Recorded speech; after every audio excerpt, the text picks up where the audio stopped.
Sandali lang Guys, sobrang hindi ko in-expect na magmamore kayo. Overwhelming yung feeling na yun. Napakaraming tao na nandito ngayon, grabe. Hindi, sige, alam nyo, sobrang nag-enjoy kami, magdadagdag kami ng kanta. Pero, pwede bang magpa-picture muna sa inyo para i-post sa Instagram? Tapos, yung photographer kasi namin medyo mahihain siya. So, lagi siya kinakabahan. Pwede ba kayo mag-hi sa kanya? Pangalan niya Lian. Sabihin nyo, hi Lian. 1, 2, 3! Hi Lian! Asa na siya? Ayun, si Lian! Ayun, natin na may tsura pa lang, alam mong mahihain. Para mga, ano gusto mo kainin? Ikaw? Hi Lian! Okay, si Lian, sanay mag-take ng mga pictures ng mga baby. Kaya ganito siya magbilang. 1, 2, 3! Okay lang ba? Kayo magbilang para kay Lian. Isa ka, 1, 2, 3, go! 1, 2, 3! Yan, yan. Pag sabihin ko na go, sabihin niyo 1, 2, 3. Tapos kasama natin si Kay sa picture. So parang, ang saya naman. It's a family picture. Nangyari nga, ang dami natin sa stage, no? Alright. Pag sabihin kong go, alam mo na, okay? Ready na ba? Go!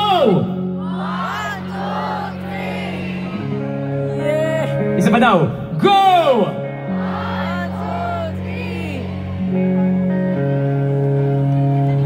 2, 3. Maganda yan, maganda. Okay, we got it. Tapos, para sa last song, we will be joined by my favorite Showtime host.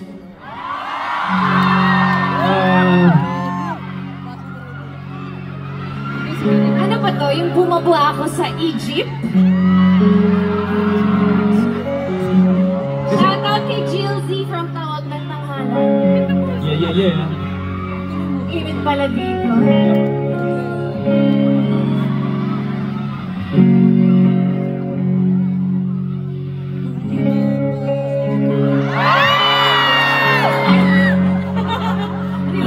Ano ginagawa mo?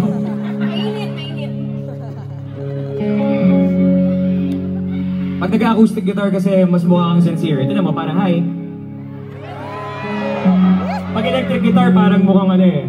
Parang mukhang bad guy nga. Ayokong isipin ilang chicks ang napao mo sa gitarang yan. Ayoko makilala si Gemini.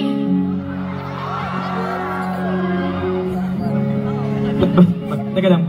Wala lang. Sabi mo kasi sincere pag may acoustic. On the spot ako dun ah. Bihira lang ako walang masabi, pero ito yun, yung moment na yun. Yung okay, magigitara na ako. Ikaw na muna bahala to.